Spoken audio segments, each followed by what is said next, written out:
Hello guys! Before we begin, I'd like to remind you what language is. So, in brief, language is a collection of sounds that form words, which in turn create sentences according to certain grammatical rules. Guys, my name is Serhi, and on this channel, I'll be helping you learn English language easily. In this first video, I'd like to share a small tip on how to properly start learning English. If we delve into history, researchers today still debate on the origins of languages. However, there is a theory that most tend to follow. According to this theory, in ancient times, communities began to form in various continents, territories, or areas surrounded by different flora, fauna, and consequently different sets of sounds.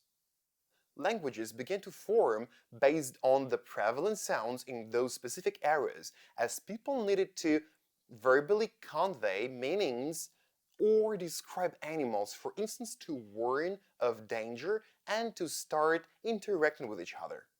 According to this theory, people initially tried to pronounce certain sounds from their surroundings, which were associated with particular events or animals.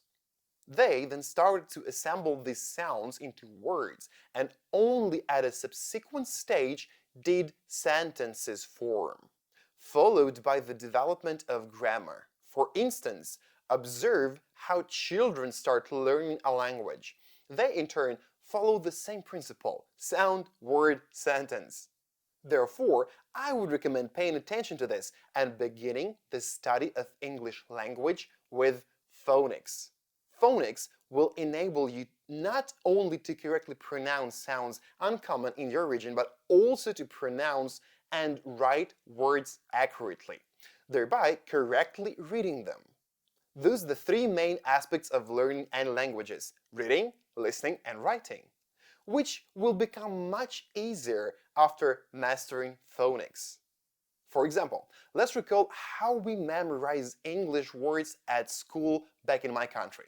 Let's take the basic word because. Some people, including myself, during school memorized it as Backhouse, only because letters in my native language have a bit same sounding, which is entirely incorrect. When spelled correctly, it is Because. Or for instance, let's consider a few other examples. The basic word apple, though containing 5 letters, has 3 sounds: a, p, o. 5 letters: a, p, p, l, e. There are many similar examples. Let's take for instance the word ship and ship, meaning a boat and an animal respectively. At the first glance, they sound identical. However, if you listen carefully, ship and ship, the length of the E sound being slightly shorter in the first case and slightly longer in the second. Ship and ship. That's because letters EE form a long sound E. I'd like to draw your attention to the fact that phonics and transcription are not the same. Phonics studies sounds, their formation, and pronunciation, while transcription is the process of converting a word from one written alphabet to another, or to a sound form. Hence, they are entirely different things. Understand me correctly, transcription is also essential, but you'll hardly need it after the phonics course.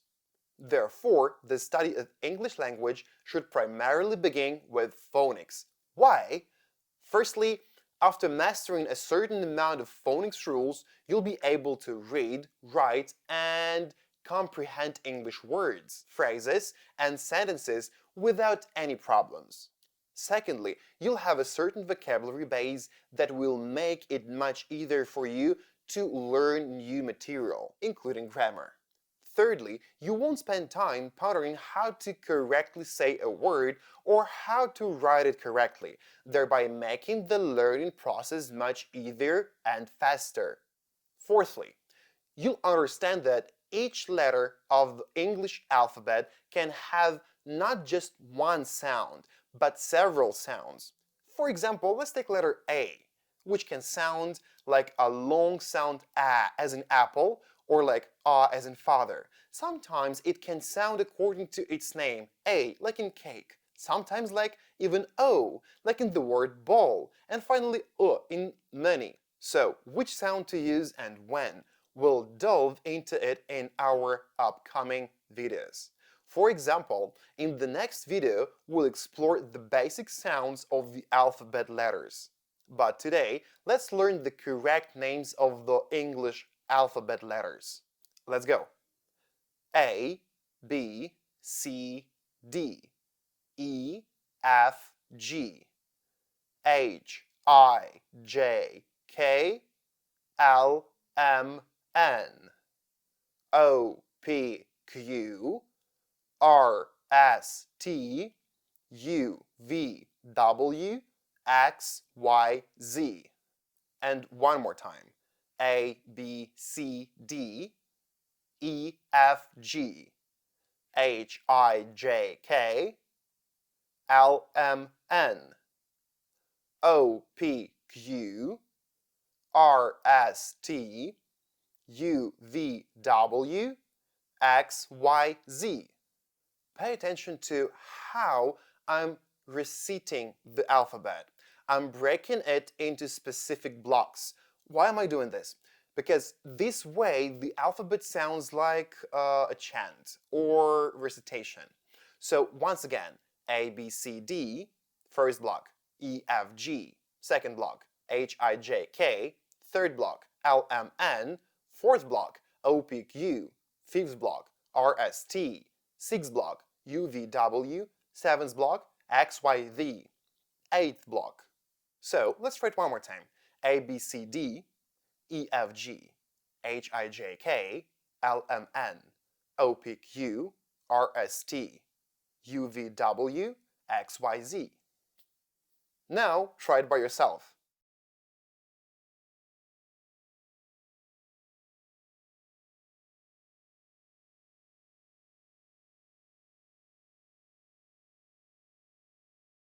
Guys, please practice the alphabet at home, paying attention to the correct names of the letters. In the next video, we'll explore the main sounds of the alphabet letters and talk a bit about short vowels, which I'll explain in the following videos. Remember, consistency beats talent, which means the regular practice, even if it feels slow or challenging, ultimately leads to greater proficiency and success in learning English. See you soon and wish you luck!